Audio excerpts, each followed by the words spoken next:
Bom dia a todos. Iniciamos neste momento o segundo e último dia da programação do terceiro encontro científico do PPGCS, do campus de Sinop da Universidade Federal de Mato Grosso. A primeira palestra que teremos a seguir é intitulada Células-tronco e nanobiotecnologia na medicina regenerativa. A palestra será proferida pela professora doutora Vivian Alonso Goulart, professora associada do Instituto de Biotecnologia IBTEC, coordenadora do Programa de Pós-Graduação em Genética e Bioquímica IBTEC da Universidade Federal de Uberlândia, Brasil, e moderada pela professora doutora Marjorie Assis Golim, biomédica e mestre em biotecnologia médica e doutora em fisiologia clínica médica pela Faculdade de Medicina de Botucatu. Atualmente, é docente do Programa de Pós-Graduação em Pesquisa e Desenvolvimento de Biotecnologia Médica, Faculdade de Medicina de Botucatu. Responsável técnica pelo Laboratório de Citometria de Fluxo do Hemocentro de Botucatu, FBM, Universidade Estadual Paulista Júlio de Mesquita Filho, Unesp Botucatu, São Paulo. Agradecemos imensamente a participação da professora Vivian e da professora Marjorie. Neste momento, passo a palavra à professora Marjorie para conduzir a sessão. A palavra é sua, professora Marjorie. Bom dia a todos. Primeiramente, eu quero agradecer à Universidade Federal de Sinop pela oportunidade de estar participando desse evento de conteúdo tão interessante e que, com certeza, muito engrandece a formação dos alunos e dos participantes de modo geral. Bom, especialmente ao professor André Nascimento, meu colega de pós-graduação, amigo de longa data e que está distante há tanto tempo. É uma oportunidade da gente interagir um pouquinho e esperando o momento de podermos estar juntos presencialmente novamente, né? Então, eu venho apresentar a professora Vivian Alonso Goulart. A professora Vivian é docente e pesquisadora da Universidade Federal de Uberlândia, Minas Gerais, graduada em Medicina Veterinária, com mestrado e doutorado em Genética, e pós-doutorado na área de Medicina Regenerativa nos Estados Unidos. Atualmente, a professora é docente no curso de Biotecnologia e está como coordenadora do curso de Genética e Bioquímica, participando o seu laboratório participa do Sistema Nacional de Laboratórios em Nanotecnologia. Ela tem atuado em pesquisa principalmente nas áreas de biotecnologias de células-tronco mesenquimais do tecido adiposo e em oncologia molecular. Professora Vivian, é um prazer conhecê-la e participar desse evento com você. Passo-lhe a palavra. Obrigada, Marjorie, pela apresentação. É um prazer também te conhecer, né? Então, eu gostaria, então, de agradecer a todos, né, pelo convite. Deixa eu só compartilhar inicialmente minha tela.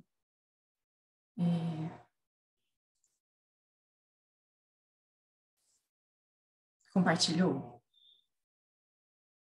Ok. Então, bom dia a todos, né, e a todas. Então, eu gostaria de agradecer principalmente ao professor André Nascimento e a comissão organizadora desse terceiro encontro científico, né, do Programa de Pós-Graduação em Ciências da Saúde da Universidade Federal de Mato Grosso. É um prazer enorme estar aqui, né, e poder conhecer um pouquinho de vocês, mesmo que de forma virtual. E eu estou aqui para falar, então, sobre uma das linhas de pesquisa que eu trabalho, que é a de células-tronco e nanobiotecnologia na medicina regenerativa. Então, só para contextualizar um pouquinho antes de eu começar a falar sobre os nossos trabalhos, como a gente trabalha com células-tronco, né, o que é uma célula-tronco? Então, tem uma charge aqui que eu gosto, porque tem uma célula-tronco ali na placa de Petri, e ela fala assim, você pode ser o que quiser quando crescer, né? Por quê? Porque as células tronco são células indiferenciadas, elas têm capacidade tanto de autorrenovação quanto de diferenciação, né? E essas células tronco, elas, de acordo com a origem delas, elas têm uma capacidade de diferenciação que pode variar. Nós trabalhamos com as células tronco mesenquimais, que também são conhecidas como células estromais mesenquimais, que são as MSCs. Essas células, elas têm uma capacidade de diferenciação multipotente, que quer dizer que elas se diferenciam em um dos folhetos embrionários, né? No caso das mesenquimais, no mesodermo. Então, elas se diferenciam em células da linhagem osteogênica, adipogênica, condrogênica, né? Principalmente. E onde que essas células podem ser encontradas? Em diversos tecidos e órgãos dos seres humanos, né? Então, pode ser encontrada no cérebro, no pulmão, no coração, fígado, intestino. Medula óssea foi o primeiro local onde elas foram isoladas. O músculo, o tecido adiposo, polpa dentária, endométrio, pele e líquido sinovial. O nosso grupo trabalha com células mesenquimais do tecido adiposo. Por quê? Porque a gente achou que seria mais fácil nós conseguirmos, né, esse tipo de tecido. Então, nós fizemos parcerias com clínicas de lipoaspiração estética, né, que fazem lipoaspiração, e clínicas odontológicas. Por quê? Porque a gente consegue, então, do lipoaspirado, né, tecido adiposo, que são doados por essas pacientes, né? Nós temos um projeto que foi aprovado pelo Comitê de Ética. Esses pacientes, eles assinam um termo de consentimento e a gente, então, recebe essa doação desse tecido para isolar as células mesenquimais. E com as clínicas odontológicas, a gente tem essa doação de cirurgias de bichectomia. Então, ao fazer a bichectomia, eles encaminham para a gente o tecido adiposo coletado. Então, são os dois tecidos adiposos que a gente recebe de doação para isolar essas células. Além das células multipotentes, nós sabemos que temos células com origens com uma maior capacidade de diferenciação, como as totipotente, também chamada de embrionária, né? Essas células, elas têm capacidade de se diferenciar em todos os tipos celulares do organismo, inclusive nos anexos embrionários. Né? Então, elas são isoladas de embrião, na fase de blastocisto. Só que, por questões éticas e até de legislação, é mais difícil conseguir esse tipo de célula. Né? O que os pesquisadores, então, conseguiram fazer e estão usando muito, em grande quantidade, são as iPSs, que são as células pluripotentes induzidas. Então, são células que são induzidas, essa pluripotência, a partir de uma célula diferenciada. A célula pluripotente, ela tem uma capacidade de diferenciação em todos os tipos celulares. A diferença dela da embrionária é que ela não se diferencia nos anexos embrionários, mas em todos os outros tipos de células do organismo, ela tem essa capacidade de diferenciação, o que a torna muito interessante, por isso que ela está sendo muito utilizada, principalmente em terapia celular e na medicina regenerativa. Então, essas iPSs, como que elas foram criadas, né? Então, aqui nós temos um paciente, é feita uma biópsia desse paciente, nesse caso foi feita uma biópsia de pele, então foi isolado células diferenciadas, né, dessa pele. Essas células diferenciadas, elas vão sofrer uma transdução viral, né, com vírus modificado geneticamente, onde esses vírus, que está representado por 4 vírus de cores diferentes, que são esses aqui abaixo, eles têm uma modificação genética onde incluiu no genoma desse vírus genes de indiferenciação, o gene OCT4, SOX2, KLF4 e CEMIC, que são genes que fazem com que a célula tenha um comportamento de célula-tronco, de célula indiferenciada. Então, quando faz essa transdução desses vírus modificados geneticamente com esses genes nas células diferenciadas, elas passam a ter um comportamento de célula indiferenciada pluripotente, com capacidade de se diferenciar em qualquer tipo celular, né? O que a torna muito interessante em terapias. Bom, esse aqui é um artigo, né, que eu publiquei juntamente com o grupo da UC Davis, que é o grupo do meu supervisor, né, do meu pós-doutorado, o Dr. Fernando Fierro. Eu trabalhei nesse pós-doutorado em 2018, na Universidade da Califórnia, mas no campus de Sacramento, que tem o Medical Center. Então, lá tem o Instituto de Medicina Regenerativa, e lá eu trabalhei juntamente com esse grupo do professor Fernando Ferro, qual que é uma das linhas de pesquisa dele? É trabalhar com a capacidade de migração dessas células mesenquimais que são usadas para terapia celular.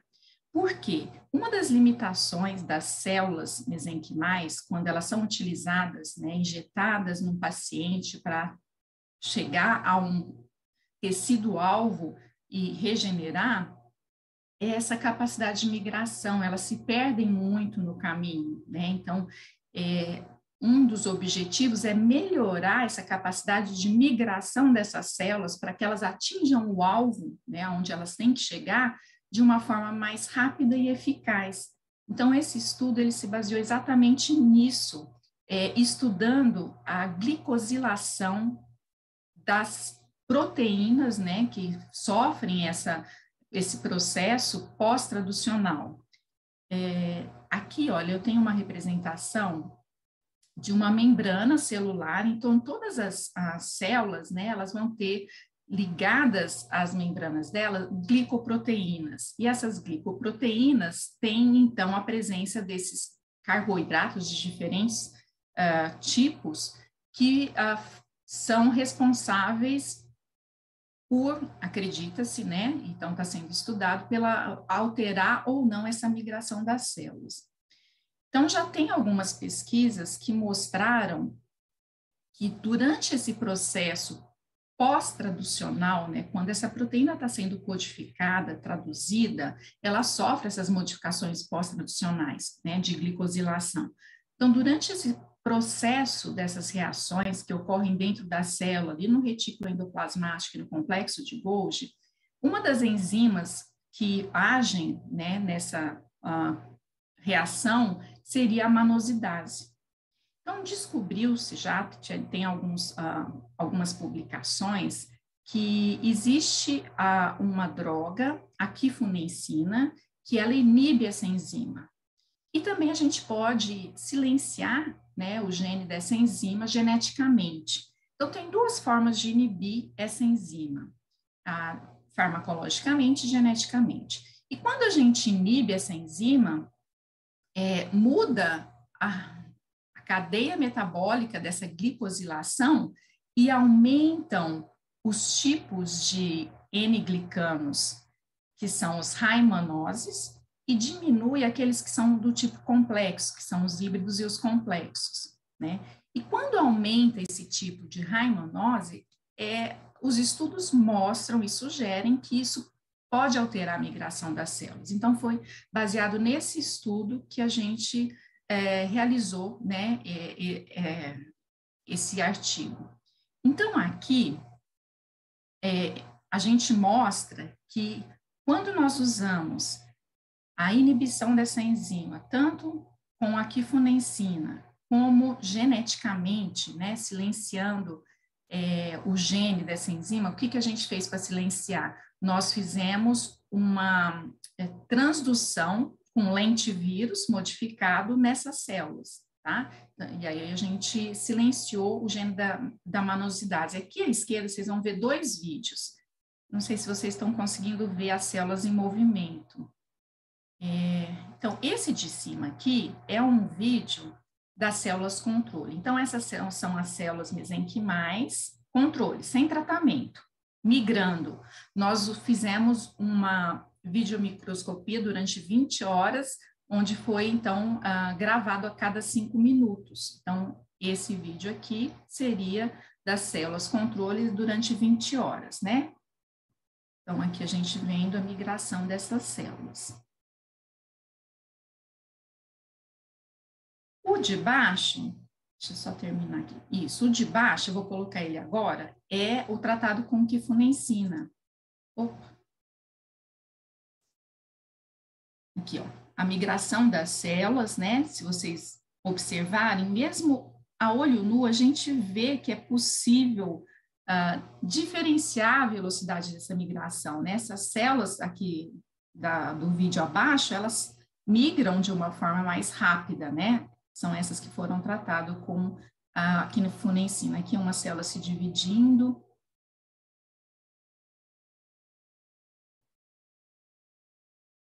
Então, essa gravação a gente analisou com o software e conseguiu, então, verificar a velocidade de gravação, dessa gravação, né? Aqui à direita, a gente vai ver esses dois gráficos, né?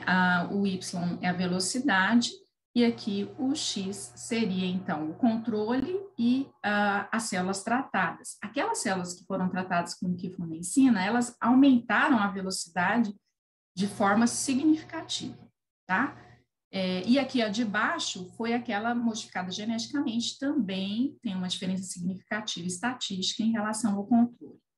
Essas figuras aqui do meio, elas mostram o trajeto que essas células fizeram. Então, cada tracinho desse é o trajeto de uma célula. Então, se a gente observar o trajeto feito pelas células controle em relação ao que foi tratado, tanto com quifunensina quanto com a geneticamente modificada, elas caminharam uma área maior, né? Já que elas tinham uma velocidade maior, elas tiveram uma capacidade de migrar uma área maior, o que é muito interessante quando a gente fala em terapia celular. Esse ensaio, aquele ensaio de wood scratch, que a gente faz também uma migração in vitro, né? A gente cultiva essas células in vitro, faz uma ferida, né, no meio do frasco ou do well, e depois tira a foto, e depois de 24, 48 horas, a gente analisa as células que migraram naquela ferida, né? E compara o controle com o tratamento. Então, se a gente comparar as células que migraram no controle e as células que migraram com o tratamento, com a quifunensina e geneticamente modificada, a gente verifica que tem mais células naquela ferida que foi realizada daquelas que foram tratadas, né? Então, a gente tira a foto, faz uma análise com o software dessa área e a gente consegue, então, analisar estatisticamente essa diferença. E, mais uma vez, aquelas células que foram tratadas, elas tiveram uma migração maior do que as células controle. Aí a gente partiu para alguns testes em vivo, né, usando o camundongo nude. Essa figura A, ela mostra uma foto onde nós utilizamos o camundongo nude, fizemos uma fratura no fêmur dele, e nessa região da fratura, nós injetamos as células mesenquimais no músculo ali próximo ao local da fratura. Nós injetamos, então, as células marcadas com fluorescência, tá? A fluorescência de cor vermelha. Aqui nós temos a célula controle, à esquerda. Esse quadradinho aqui, ó, ele foi aumentado e é esse segundo quadrado. Então, no controle, a gente observa a presença de algumas células, né, aqui na cor vermelha. E aqui o tratamento com quifunensina, a mesma coisa. Então, esse quadradinho foi aumentado e aqui a gente observa, então, que tem uma maior quantidade de células que atingiram aquela região. Então, que conclusão que a gente chega? Que quando nós tratamos, então, essas células, elas têm uma capacidade de migração ativa, nesse caso, maior do que aquelas células controle, porque o maior número de células atingiram o local da fratura comparado às células que não foram tratadas. Um segundo experimento em vivo que nós fizemos é esse da figura aqui, né, da foto dos camundongos, onde foi para testar a migração passiva dessas células. Ou seja, foi feito nesses camundongos uma isquemia na artéria femoral, tá? Então, foi feito uma constrição da artéria femoral desses camundongos e nós injetamos na corrente sanguínea pela veia caudal dos camundongos as células controle tratada. E depois, então, a gente analisou 1 hora depois da injeção da célula, 1 dia, 2 e 3 dias, tá? O controle e o tratado com quifunensina. Então, o que foi observado? Que essas células, elas migraram em grande quantidade para o pulmão, o que é esperado, né? As células, quando elas estão na corrente sanguínea, ela tem alguns órgãos que elas migram em maior quantidade, como o pulmão, o rim, então isso já era esperado. Foi feita uma análise dessa imagem de fluorescência e observou-se que, com 1 hora após a injeção dessas células, aqueles camundongos tratados com quifunensina, aqui no gráfico, mostra, né, que ele tinha uma maior quantidade dessas células no pulmão, comparado com aquele camundongo que foi tratado com células controle. 1 dia depois, também, as células com quifunensina, elas atingiram em maior quantidade o pulmão, quando comparado com o controle. Já 2 e 3 dias não teve diferença significativa, tá? Mas nós observamos que essa injeção, né, na circulação, pela veia caudal, as células elas não atingiram o alvo, que seria a artéria femoral, né? Elas continuaram ali na circulação e caminharam até o pulmão. Então, a gente acredita que, nesse caso, aumentou a migração passiva, por estar na circulação sanguínea, quando comparada com as células que não foram tratadas, tá?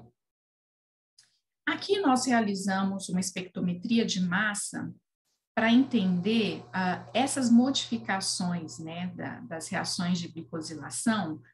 Quando a gente trata com a quifunensina, quanto tempo que mantém essas modificações, né, aumentando a high glicose, que é a high mannose, que mais interessa para a gente. Então, nós fizemos um tratamento aqui em B, onde nós tínhamos 1 dia, 24 horas, nós tratamos com quifunensina durante 24 horas células. Depois nós deixamos 1 dia que nós não tratamos. E depois nós deixamos mais 1 dia sem tratar. Então, ficou 24 horas com quifunensina e 48 horas sem. Nós comparamos em cada um desses momentos a quantidade de high mannose, que é o que nos interessa para aumentar a migração, e dos outros tipos de glicosilação. Quando aumenta a high mannose, a gente espera que os outros diminuam, né? Então, o que aqui mostra em B?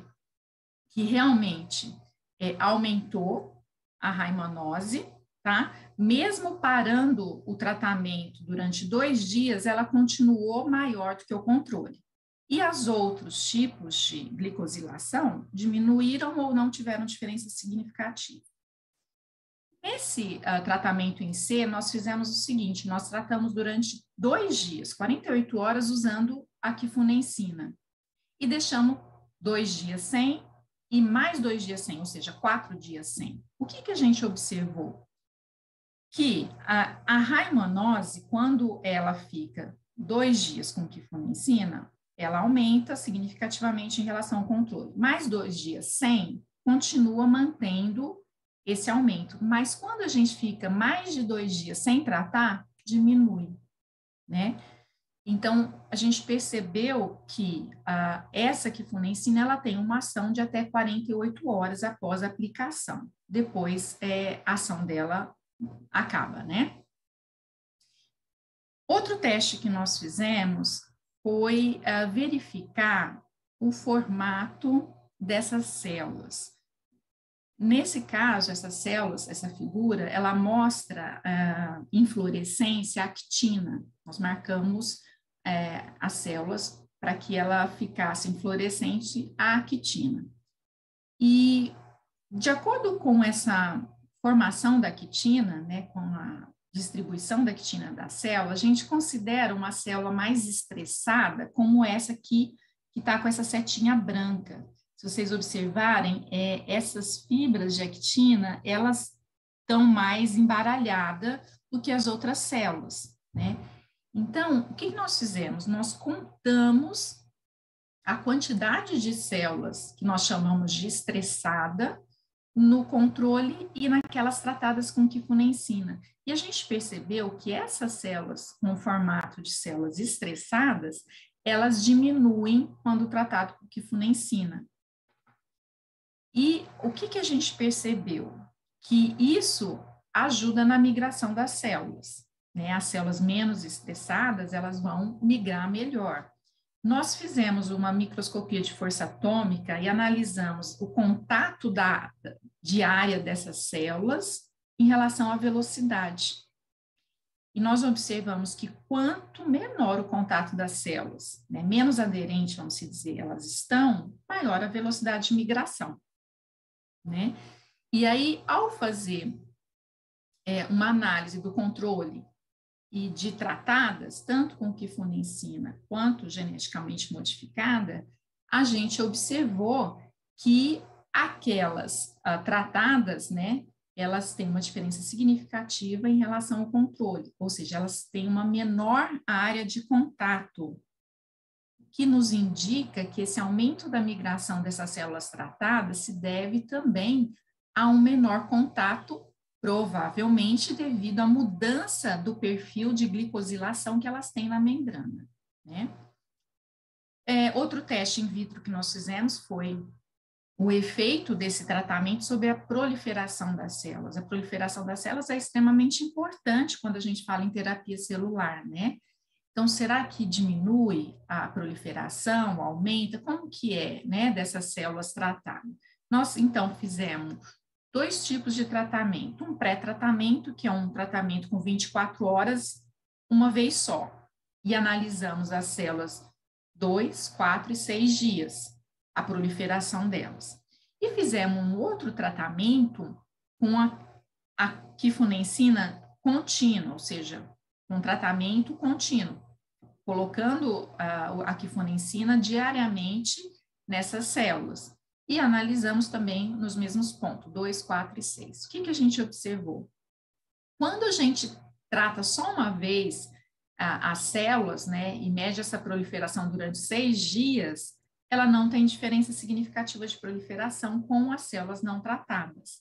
Mas se a gente continua fazendo o tratamento, né, ela vai ter um aumento de proliferação quando comparado com as células não tratadas. E outro teste também que nós fizemos foi de diferenciação dessas células. Será que a capacidade de diferenciar vai alterar com esse tratamento, né? Nós fizemos a diferenciação osteogênica e adipogênica. Então, aqui em cima seria, então, o tratamento de 24 horas e o tratamento contínuo. Por quê? Porque para diferenciação, né, o teste fica 21 dias com as células em cultivo no meio de diferenciação. Então, durante esses 21 dias, a gente tratou, e esse gráfico à direita, e o à esquerda, a gente só fez um tratamento durante 24 horas. O que a gente observou? Que quando tratado só uma vez, né, 24 horas, não teve diferença significativa, a diferenciação, a capacidade de diferenciação osteogênica das células controle com as células com quifunensina. Já quando a gente tratava continuamente com quifunensina, essa capacidade de diferenciação osteogênica das células tratadas diminuiu em relação ao controle, tá? E a mesma coisa aconteceu em relação à diferenciação adipogênica. Quando tratou só uma vez, né, o pré-tratamento com 24 horas e deixou fazendo a diferenciação das células em cultura em 21 dias, elas não tiveram diferença significativa do controle e das células tratadas. Mas quando a gente tratou diariamente com quifunensina, essa capacidade de diferenciação adipogênica das células diminuiu, né? Então, mostrando que esse tratamento com quifunensina, ele realmente inibe essa capacidade de diferenciação dessas células. Então, esse trabalho, ele conclui que essa glicosilação que ocorre na membrana das células, a gente alterando esse perfil de glicosilação, aumentando o tipo de raimanose nesses carboidratos, a gente consegue induzir um aumento de migração dessas células mesenquimais, tanto ativa quanto passiva, o que é extremamente interessante quando a gente fala em terapia celular, né, para medicina regenerativa. Esse daqui é um artigo que nós publicamos esse ano, na verdade é um systematic review, como a gente acabou reduzindo, né, as atividades presenciais, o nosso grupo de estudos, esse já foi realizado pelo nosso grupo de estudo em células-tronco de Uberlândia, que é composto por alunos da graduação e da pós-graduação. Nós temos reuniões semanais e nós escrevemos, então, fizemos essa pesquisa, né, para esse review, escrevemos e publicamos nesse ano esse review, que é interessante porque a gente queria entender o que as pesquisas estão utilizando quando fala-se em medicina regenerativa e células mesenquimais de tecido adiposo associado a biomateriais, né? Então, essa pesquisa mostra exatamente isso. Quando a gente montou esse review, nós fizemos, então, uma pesquisa em 3 bancos de dados, PubMed, Web of Science e Scopus, nos últimos 10 anos. E nós conseguimos 1.436 artigos que publicaram nessa área de biomateriais, células-tronco mesenquimais e medicina regenerativa. Mas aí a gente foi usando alguns critérios, né, de exclusão. Tinha que ser em inglês, uma revista com um fator de impacto acima de 2, teria que realmente essas células mesenquimais serem cultura primária e ser de tecido adiposo, tinha aqueles repetidos, né, entre os bancos de dados, e no fim a gente chegou a 98 artigos, que foram esses que nós analisamos nesse review. Bom, o que nós fizemos? Então, todos esses artigos, eles são pesquisas onde eles usaram células de tecido adiposo ou de lipoaspirado ou de bichectomia, onde associaram essas células a biomateriais, né? Fizeram análises in vitro e ou in vivo, e para a medicina, para aplicação na medicina regenerativa. Então, nós analisamos a qualidade desses artigos, verificamos as análises que eles fizeram e a aplicação que eles utilizaram.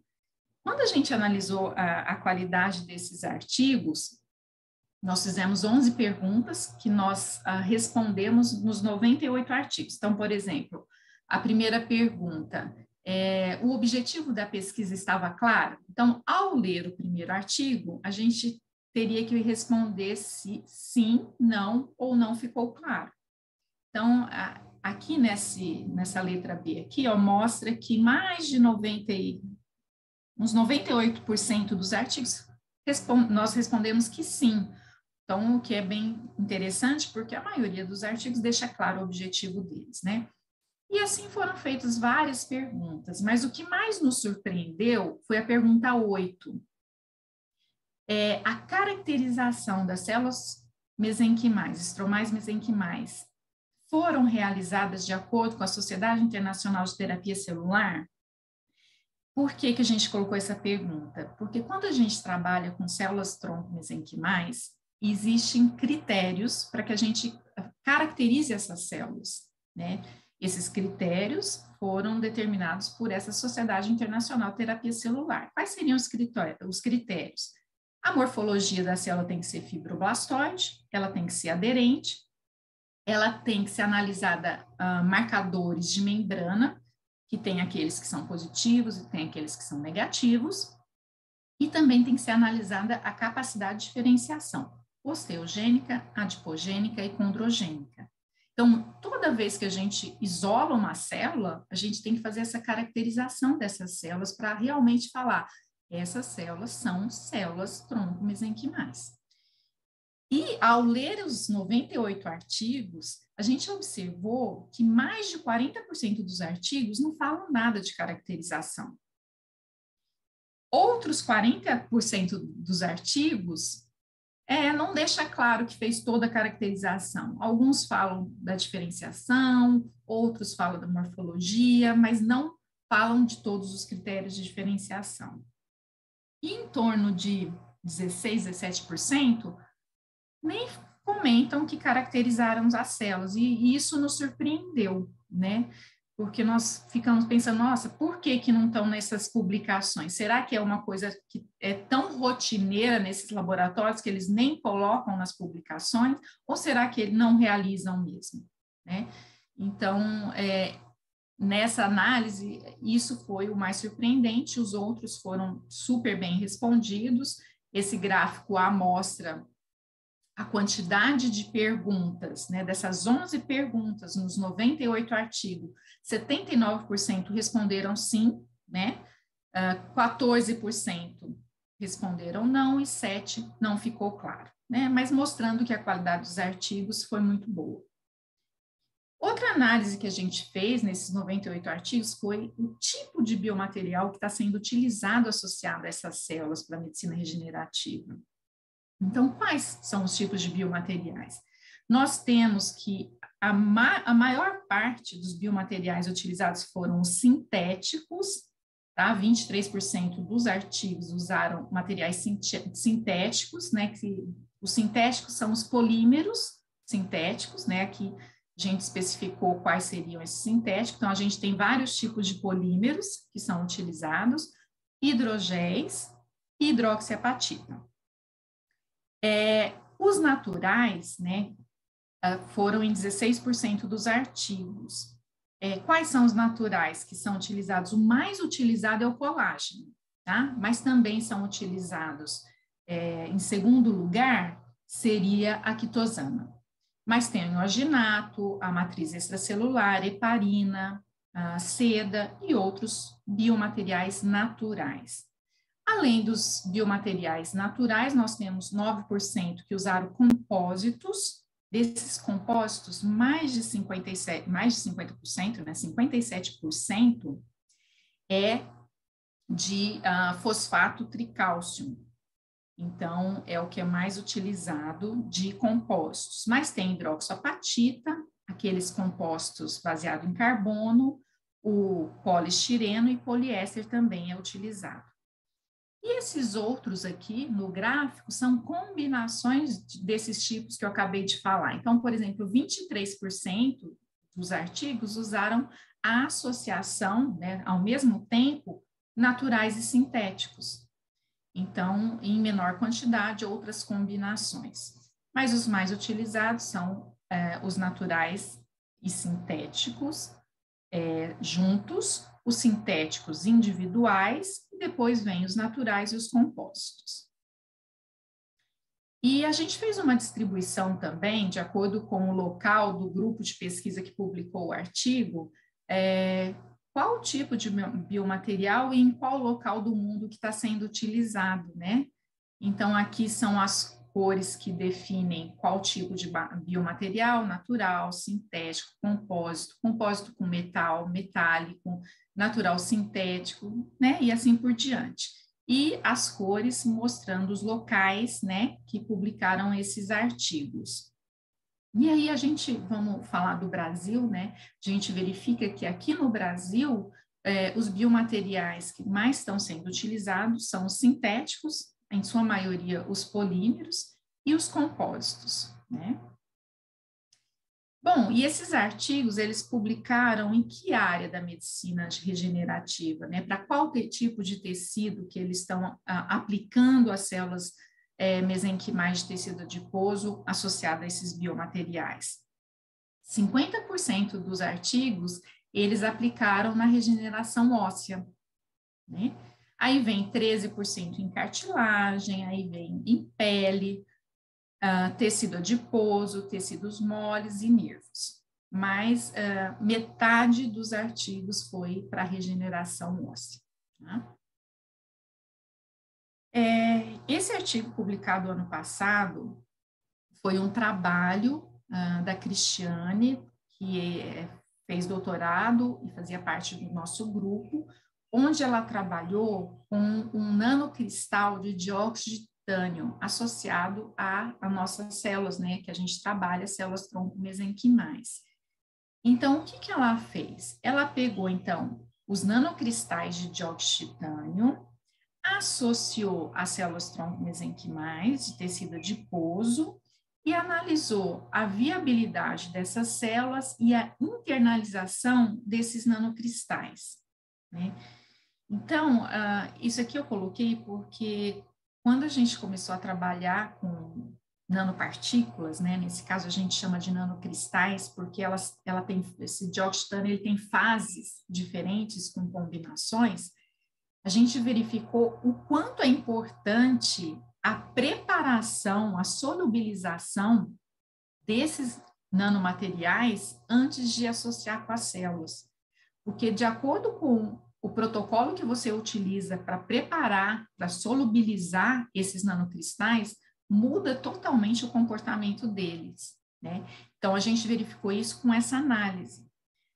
Os nanocristais que ela trabalhou, o dióxido de titânio, ele tem fases, tem a anatase, a rutila e a bruquita. Então, um grupo colaborador sintetizou, né, esses nanocristais e caracterizou para a gente. Então, eles nos deram um nanocristal de dióxido de titânio 100% anatase, outro que tinha 91% de anatase e 9,4% de rutila. Esse aqui já tinha uma combinação diferente, tinha 64,6% de rutila e 35,4% de anatase. E esse tinha 84% de rutila e 16% de bruquita. Então, a gente queria entender como que esses nanocristais se comportavam, né, nas células, quando associado às células. E, inicialmente, nós preparamos esses nanocristais de duas formas. A primeira, em água destilada. E a segunda, num meio utilizado para cultivo das células, que é o meio DEMEM, com soro fetal e com BSA, com proteína, né, a soroalbumina. E o que a gente analisou? O PDI é a polidispersividade. Esse índice mostra o quanto aquelas moléculas geradas ali na solução são homogêneas ou não. Esse índice ele vai de 0 a 1.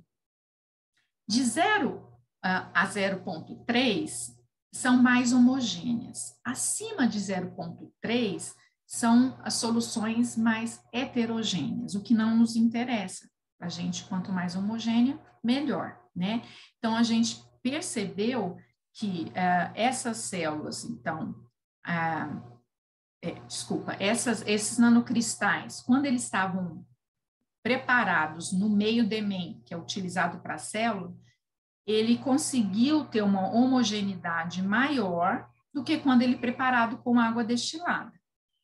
Então, a gente tem aqui, ó, a rutila com bruquita com 0,2 de PDI, o que é muito interessante, né? E a anatase 0,27, os outros já estavam muito heterogêneos, né? E quando preparado com água destilada, que é esse à esquerda, somente a rutila com anatase que foi mais homogênea, né? Aqui, nessa terceira coluna, foi medido o tamanho dos aglomerados desses nanocristais.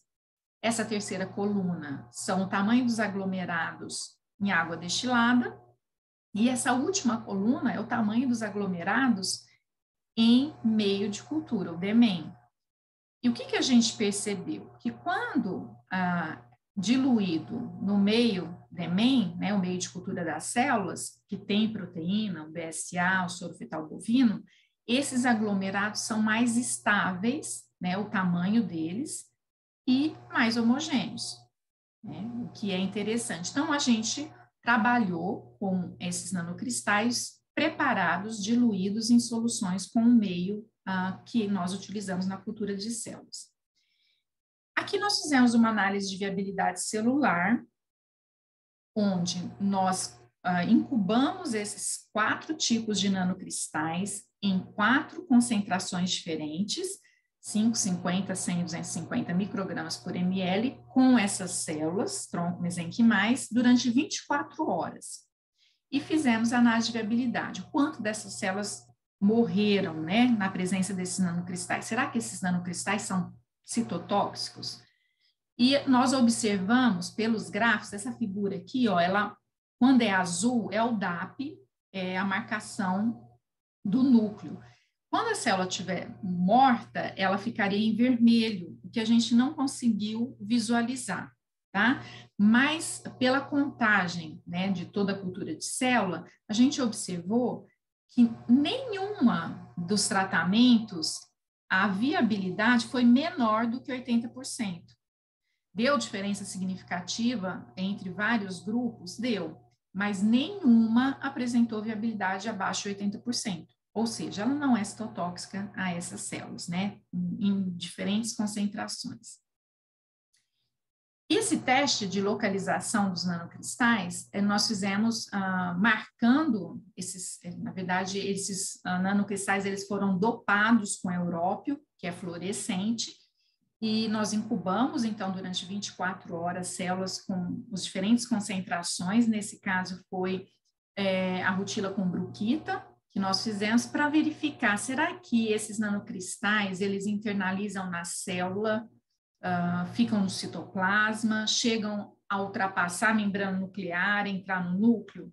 Então, nós verificamos por microscopia que esses nanocristais não internalizam no núcleo, eles ficam somente no citoplasma, o que é interessante, porque a nossa preocupação seria ele internalizar no núcleo e ter um efeito genotóxico, né?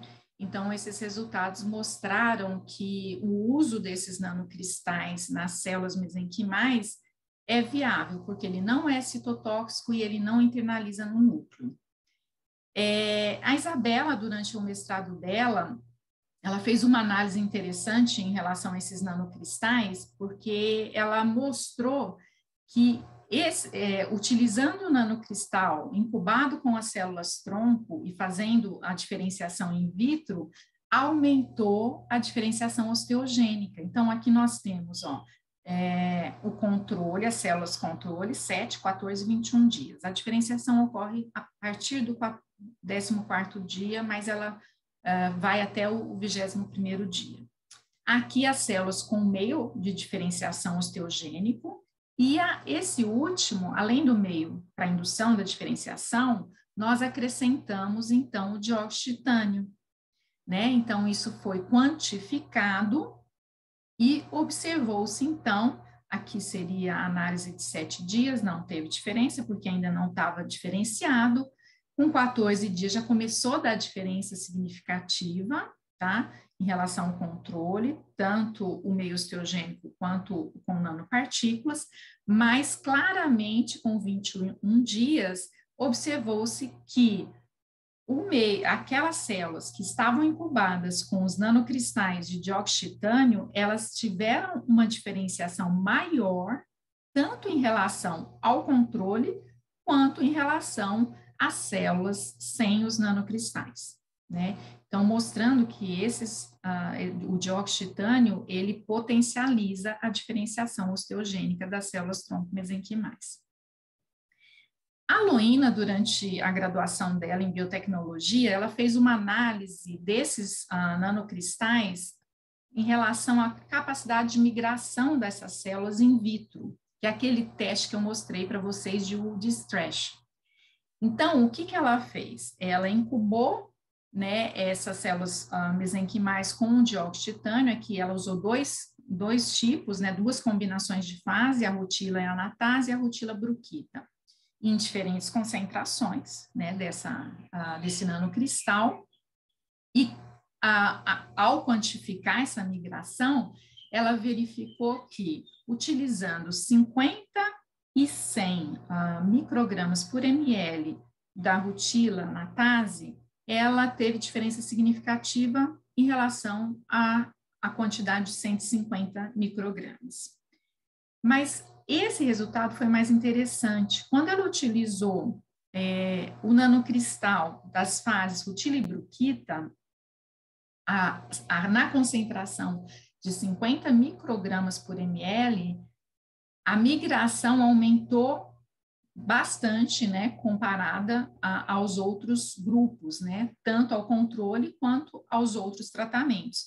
Então, a diferença estatística foi significativa quando utilizando, então, esse nanocristal nessa concentração, aumentou a migração dessas células, que também é interessante quando a gente fala e pensa num objetivo de uma terapia celular, né? Bom, quais seriam as novas perspectivas quando a gente fala em medicina regenerativa, né? Eu falei de estudos com essas células, de nanomateriais, né, que são utilizados para potencializar a migração, a diferenciação, mas essa terceira geração de medicina regenerativa traz a bioimpressão em 3D. A bioimpressão em 3D, ela é um grupo de tecnologias que permite a distribuição de células, de biomateriais, fatores de crescimento para manufatura de tecidos e órgãos em 3D. Então, nós já temos no Laboratório de Nanobiotecnologia uma bioimpressora, mas a gente está iniciando esses trabalhos, né? Então, é uma bioimpressora de 2 bicos do tipo extrusão, que a gente pretende, então, implementar alguns projetos de bioimpressão. Iniciando os estudos de bioimpressão, a gente verificou que é uma área multidisciplinar, né? Nós que somos da área de biológicas, a gente não consegue sozinhos fazer uma bioimpressão. A gente precisa de alguém da engenharia, alguém da física que nos auxilie, da informática.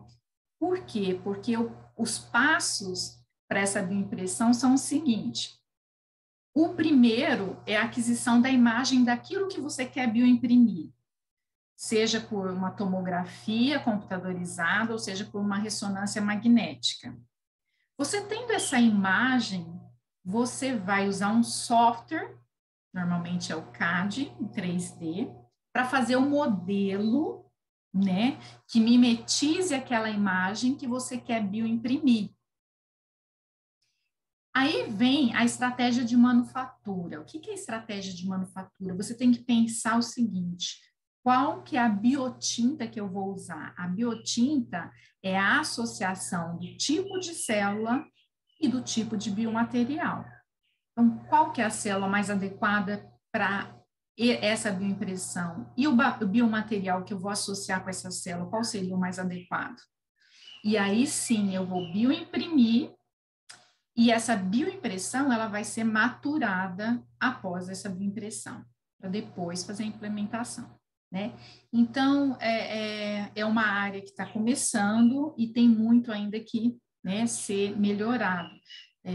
Aqui é um exemplo de um artigo que eu peguei, né, que já foi publicado, de bioimpressão de cartilagem, que é um tecido mais fácil de bioimprimir, né, menos complexo.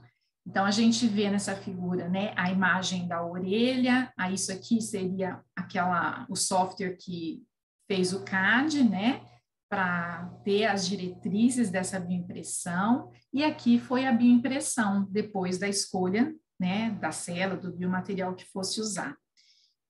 E aí tem outras figuras também, né, de meniscos, de discos espinhais e de nariz, né, que foram bioimpressos e que já conseguiram fazer essa bioimpressão, né. Esse aqui eu gosto de colocar, a bioimpressão de coração, porque foi muito polêmico quando esse artigo foi publicado. Foi um grupo de Israel que publicou esse artigo, né, falando, nossa, conseguimos produzir um coração, né, nós conseguimos fazer a bioimpressão de um coração. Eles publicaram esse artigo mostrando essa bioimpressão. Nesse mesmo ano, 2019, teve um evento nessa área de bioimpressão, onde um dos palestrantes é um brasileiro, né, foi um brasileiro, que ele é cardiologista, e ele criou uma startup, ele é da USP, a Tissue Labs, e ele mostrou para a gente isso, eu achei muito interessante, porque ele colocou exatamente essa figura. Isso aqui à esquerda é o coração publicado, né, por esse artigo do Grupo de Israel. Ele falou assim, ó, 2 dias depois o nosso grupo conseguiu bioimprimir um coração. O que ele quis dizer para a gente? Que você fazer uma bioimpressão de um órgão, a estrutura de um órgão é uma coisa, né? Agora, que esse órgão seja funcional, né, já é um caminho bem longo que a gente ainda não conseguiu atingir. Vamos pensar, né, no coração.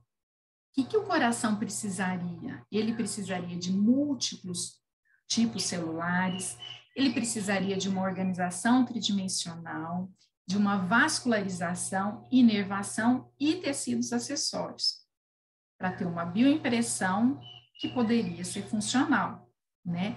Mas as pesquisas ainda não chegaram a esse ponto de bioimprimir um órgão que seja funcional. Estamos caminhando, né? Bom, gente, então era isso que eu gostaria de mostrar para vocês. Eu fico aberta, então, às perguntas e agradeço aqui mais uma vez, então, ao convite e aproveito para agradecer, então, ao grupo que eu trabalhei na UC Davis, do professor Fernando Fierro, e ao nosso grupo da UFO de células-tronco, ao Laboratório de Nanobiotecnologia, em especial ao professor Luiz Ricardo Goulart, que é o coordenador do laboratório, ao INCT e Cisnano, né, que financiam pesquisas nossas, à pró-reitoria da UFO, que nos ajuda, e aos órgãos de fomento também, CAPES, CNPq e FAPEMIG. Muito obrigada. Acho que eu passei um pouquinho do tempo, né? Não, professora, estamos dentro do tempo ainda, temos meia hora ainda. Foi maravilhosa a palestra, brilhante conteúdo que a senhora nos trouxe, deixando tão claro, né, o quanto é importante a pesquisa, toda a parte de bancada, para que um dia todo esse trabalho ele possa ter uma aplicabilidade, né, possa passar por o chamado hoje medicina translacional, né? Isso.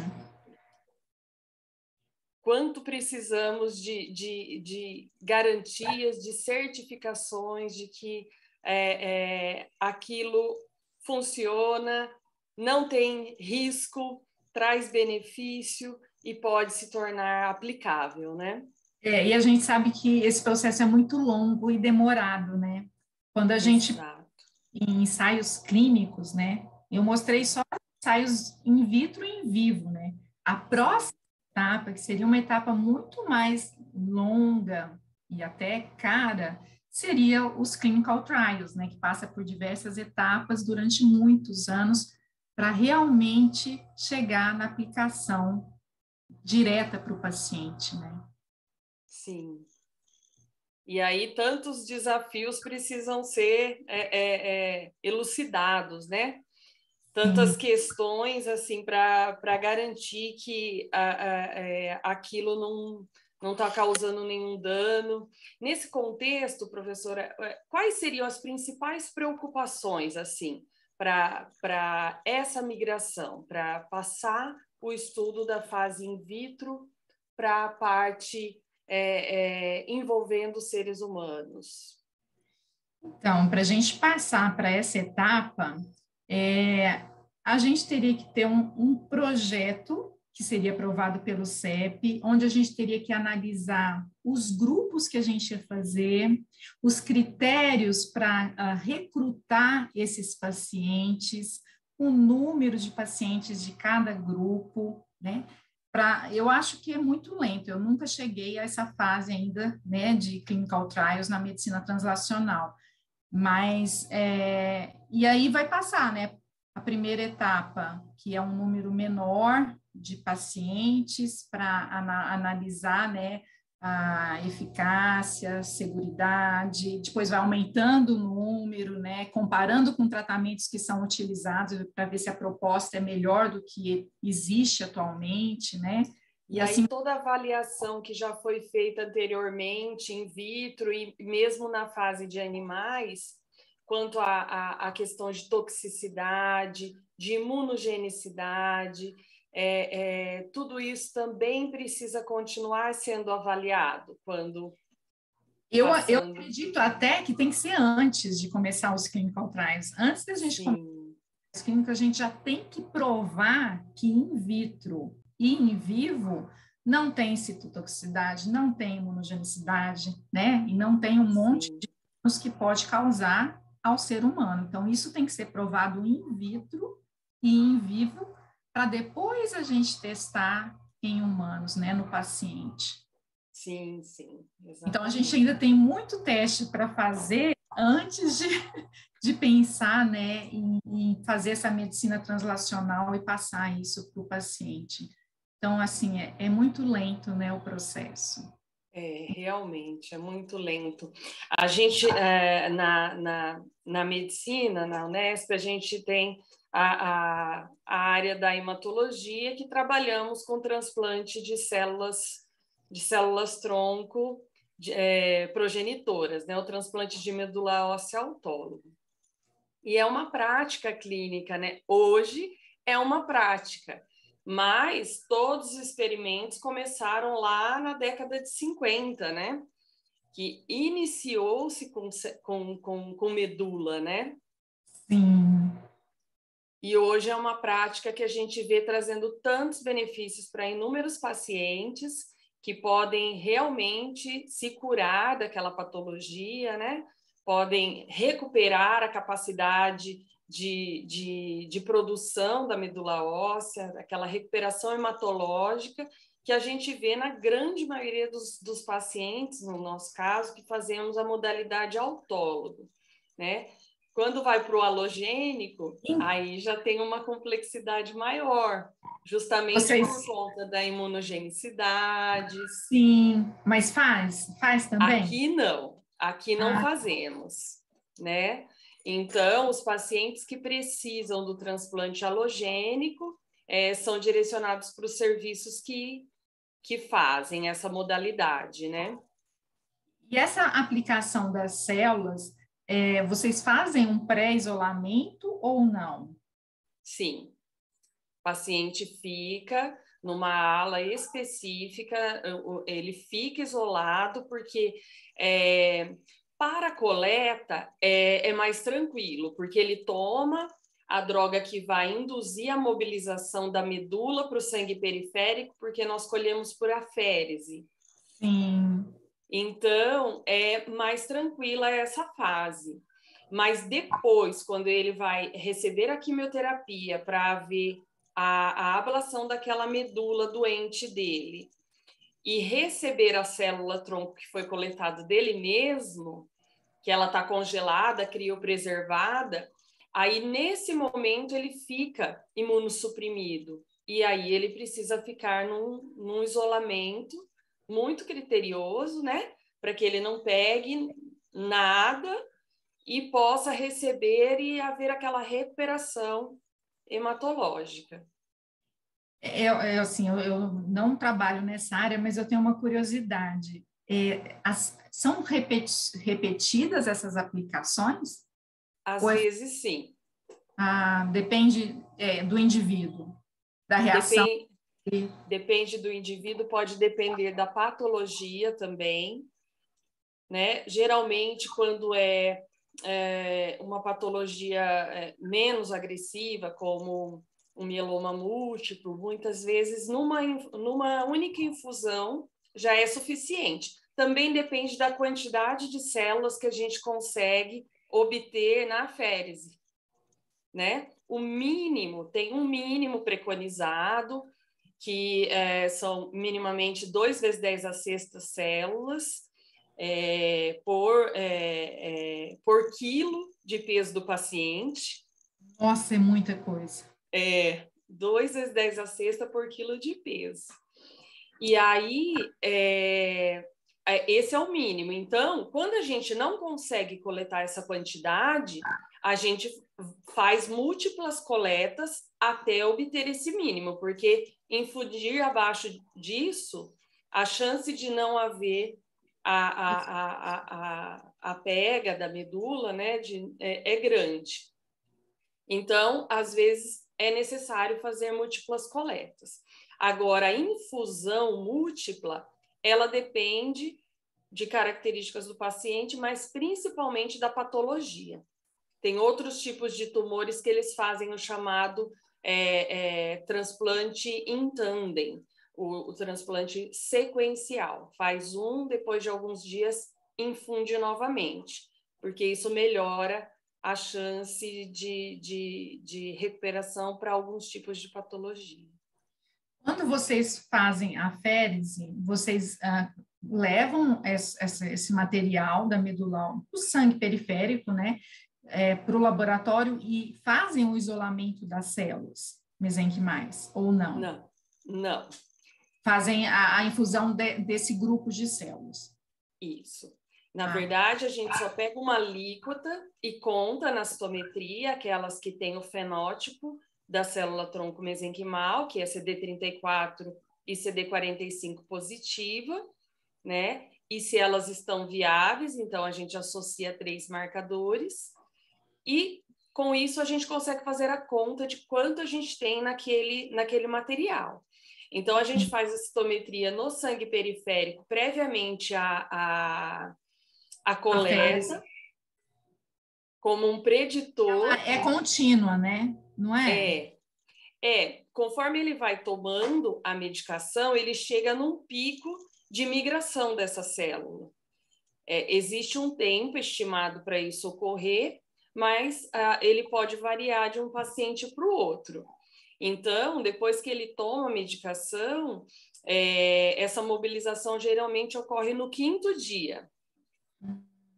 Mas tem pacientes que só fazem o pico no 6º dia, até 7º dia a gente já teve, né? Tendo constatado no mínimo 20 células circulantes por milímetro cúbico de sangue, aí a gente vai para a férise. Ah, tá. Feita a férise, então, na férise, é feito um gradiente de centrifugação e coleta-se só as células linfomononucleares. Então, é só essa seleção que é feita. Sim. O restante, não. Então, não coletam todos os leucócitos que estão circulantes, mas só as linfomononucleares. Aí, dentro desse pool de linfomononuclear, nós temos que ter a quantidade mínima de CD34 positivo. Sim. E é infundido tudo isso. Não é feito nenhum tipo de separação no laboratório, nenhum tipo de manipulação daquele produto da aférese. Ele é congelado como ele é obtido. Só tira-se o plasma, né? E aí coloca a solução criopreservante, já mantém congelado até o dia da infusão, que é feito à beira do leito. Ah, tá. Muito legal esse trabalho. Parabéns, viu? É legal, né? Porque a gente vê assim esse universo, né? O quanto que as pesquisas que vocês fazem hoje podem um dia se tornar essa realidade que a gente vivencia em algumas áreas, né? Muito mais restrita na medicina humana do que na medicina veterinária, né? Em virtude de todas as questões éticas, obviamente, e os riscos, né? Eu trabalho em parceria com alguns professores da veterinária e a gente vê o quanto as células-tronco são utilizadas em terapêutica muito mais na veterinária? Na veterinária. No hospital da universidade eles estão fazendo? Estão. A gente trabalha muito aqui com a professora Ana Liz Alves, não sei se você conhece. Não. Ela trabalha bastante tempo com célula-tronco e aplicações terapêuticas em animais, ela trabalha com equinos. e também o professor Rogério Amorim, Sim. que trabalha mais com a parte de avaliações de doenças neurológicas. Muito bom. E eu imagino, eu não estou trabalhando na área veterinária, mas eu imagino que a gente tenha uma maior facilidade, né? Quando a gente trabalha com terapia animal do que humana. Sim, sim, Essa realmente. deve ser um pouquinho menos exigente, né? Do que em humano. Verdade. É verdade. Professora, a gente tem uma pergunta aqui no chat, que é: quem tem acesso à medicina regenerativa hoje? Ela estará disponível para uma grande parcela da população no futuro ou será privilégio de poucos? Qual a sua opinião? Então, atualmente, a nível de Brasil, eu falo que deve ter muito pouco, né? Porque eu não conheço. O instituto que eu fiquei nos Estados Unidos, eles tinham dentro do instituto o local que fazia essa medicina translacional. Eles recebiam os pacientes, eles fazem vários tipos de terapia. Mas eu acredito que no Brasil eu não conheço. Eu conheço o Hospital de Salvador, não sei se vocês já ouviram falar, mas o Hospital de Salvador, ele estava fazendo algumas terapias, né? Mas terapias nesse sentido de doenças ligadas ao sangue, né? Como vocês fazem em Botucatu. Agora, para regeneração de tecidos, realmente eu acho que ainda está em pesquisa. Agora, se vai atingir poucos ou uma população maior, falando a nível de Brasil, né, a gente conseguiria atingir uma população maior se a gente conseguisse introduzir pelo SUS, né, que fosse autorizado e o SUS, né, fizesse isso. Agora, se ficar só a nível particular, com certeza vai ficar na mão de poucos, né? Que é o que a gente não espera que aconteça, né? Porque quando a gente pensa em alguma aplicação, né? Eu sempre trabalho pensando o que isso vai ajudar, né? As pessoas que precisam, a sociedade. A gente quer que atinja o maior número de pessoas possíveis que precisam daquilo, né? A gente quer ajudar as pessoas que precisam, né? Seja numa terapia celular ou numa regeneração tecidual, né? Agora, a parte de medicina regenerativa, ela está ainda muito no início. E quando fala, então, em órgãos, né? Não vai precisar fazer transplante mais porque vai bioimprimir. Tudo bem, um dia vai chegar lá, mas eu acho que está um pouco distante dessa realidade. A nossa realidade hoje, mais aplicada, seriam terapias mais simples, né? Terapias como vocês utilizam, por exemplo, ligadas a doenças sanguíneas. Esse eu acho que é uma das mais utilizadas. Inclusive, esses grupos, essas empresas privadas de células-tronco, que coletam o cordão umbilical, né, né, você vai ter um filho, você coleta o cordão umbilical do seu filho, né, para a gente armazenar essas células-tronco, e a gente vê que doenças que poderiam ser utilizadas, né, com esse material que foi coletado. Uma gama de doenças, mas 99% de doenças ligadas ao sangue, né? Que é o que é mais utilizado atualmente e que tem aplicação que já pode ser feita, né? Porque as outras ainda estão em pesquisas, né? Tem pesquisas ainda a nível de in vitro, in vivo, e algumas, com certeza, em clinical trials. Se a gente entrar naquele site clinicaltrials.gov, a gente acha todos os clinical trials que estão registrados no mundo. Se a gente colocar lá terapia celular, você vai achar um monte. Mas a quantidade que vai ter, que está na fase 4 para aprovação, é coisa assim, 2, 3, a nível mundial. Né? Aí tem vários no nível 1, tem vários na fase 2, mas que chega até lá para ser realmente aprovado, são pouquíssimos ainda. Realmente. Eu não me lembro agora qual é a lei que surgiu recentemente, eu acho que é de 2000, 2018 ou 19, que regulamenta os centros de processamento celular no Brasil, né?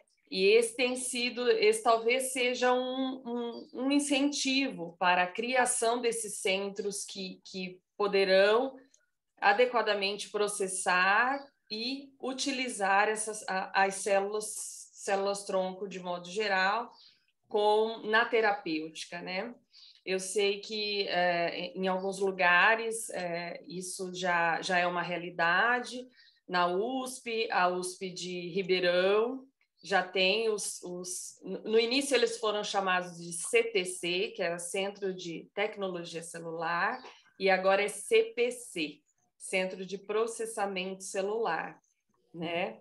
Então, por exemplo, isso que a gente faz aqui, esse nível de processamento celular que fazemos aqui é o chamado do processamento celular básico. E o avançado é aquele com maior manipulação de célula, como a professora perguntou, né? Que aí vai fazer um tratamento in vitro, coletar a célula daquele indivíduo, fazer algum tipo de manipulação, de tratamento ou de diferenciação celular, cultura, para depois infundir aquela célula para que aquele paciente possa receber novamente, né? Sim.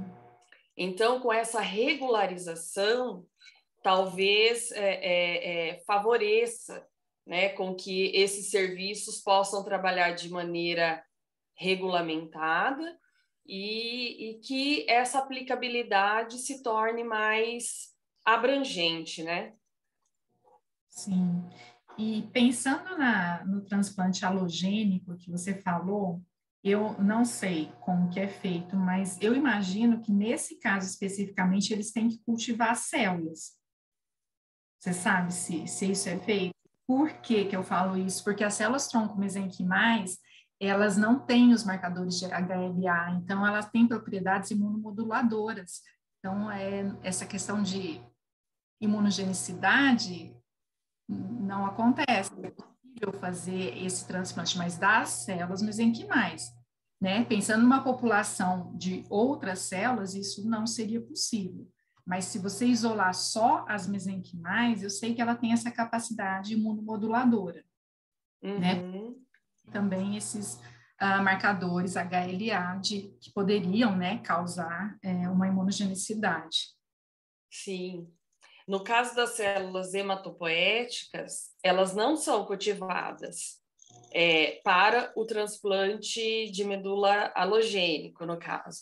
Mas é feita toda a tipagem, por isso que tem que achar o doador compatível, e esse é um grande desafio. Sim. Né? O REDOME, que é o Registro Nacional, né, de Doadores de Medula Óssea, quem se propõe a ser doador, coleta-se, então, sangue para fazer essa caracterização, essa tipagem HLA, e aí você fica nesse banco. Se um dia for encontrado uma pessoa que necessite de medula, que tem as características compatíveis com esse doador cadastrado, sim, ele é, então, chamado para doar, né? Mas esse é um grande desafio do transplante halogênico, o autólogo. Não, o halogênico. O halogênico, é. Halogênico. Uhum. Pessoal, mais alguma pergunta? Aqui no chat não estou vendo mais nada. Caroline, sabe dizer se tem mais alguma pergunta? Professor André?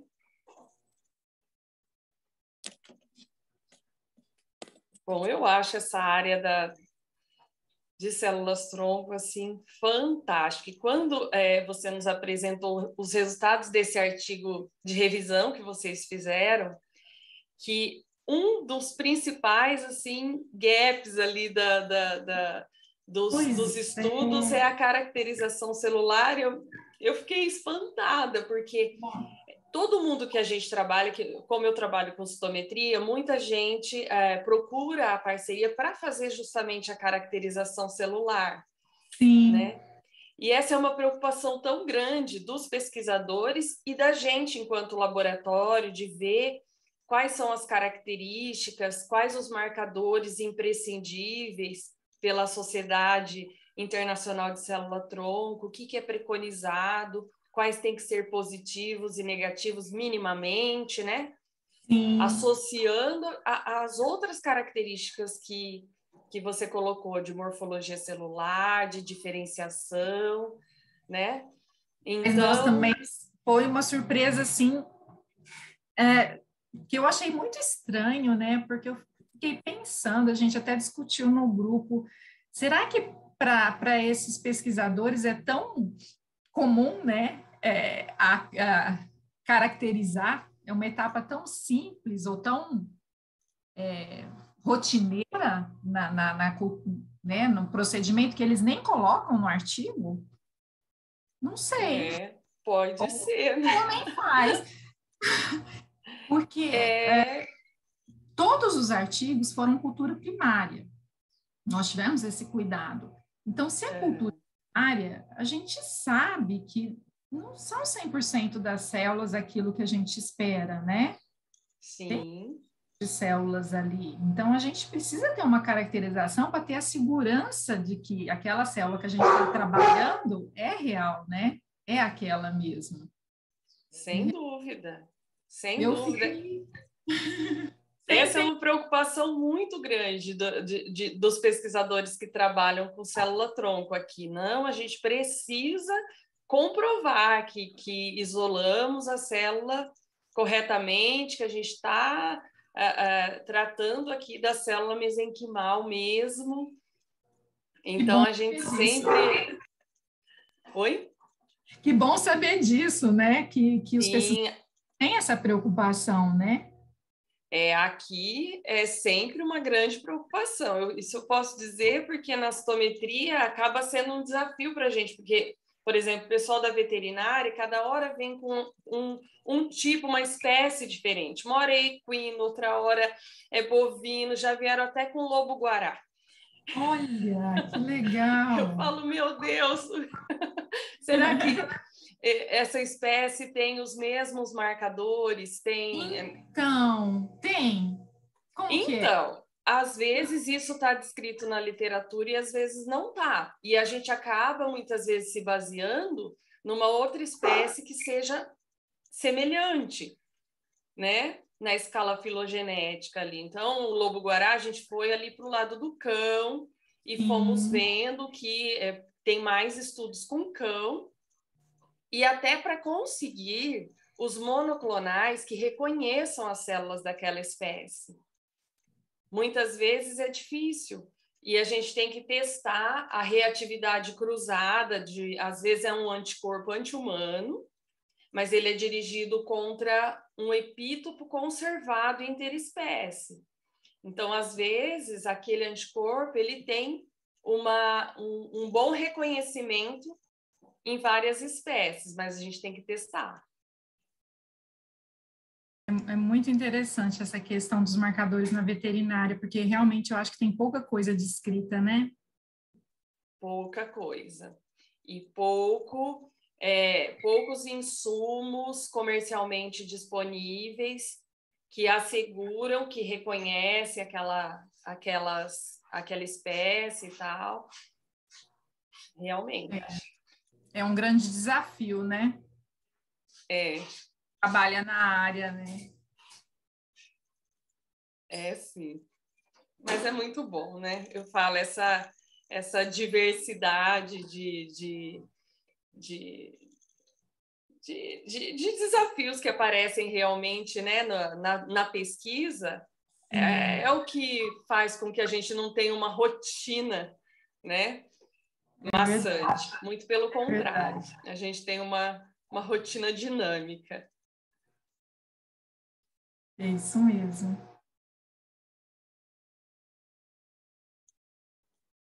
Professor André, não temos mais perguntas. Faltam 5 minutos. Então, professora, bom, eu acho que a gente pode finalizar o nosso bate-papo por aqui. Foi um grande prazer conhecê-la e conhecer o trabalho que vocês fazem aí.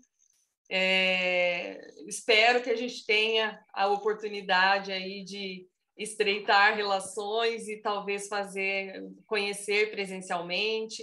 Nós aqui também estamos à disposição, caso queira conhecer em algum momento o trabalho que é desempenhado aqui. Com certeza. E muito interessante. A gente precisa realmente estreitar esses laços para o crescimento fortalecer, junto, né? Fortalece, né, os grupos, cada um faz uma área, enriquece de alguma forma no conhecimento do grupo, né? Eu acho que as colaborações são extremamente importantes e enriquecedoras quando a gente fala em grupo de pesquisa. E vai ser um prazer a gente ter esse contato.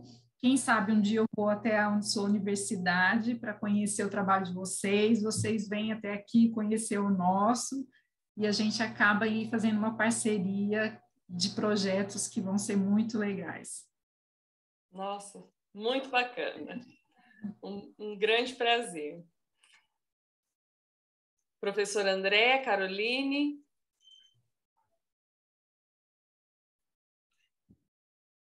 Agradecemos à palestrante, professora doutora Vivian Alonso Goulart, pela excelente palestra e por compartilhar conosco seus conhecimentos.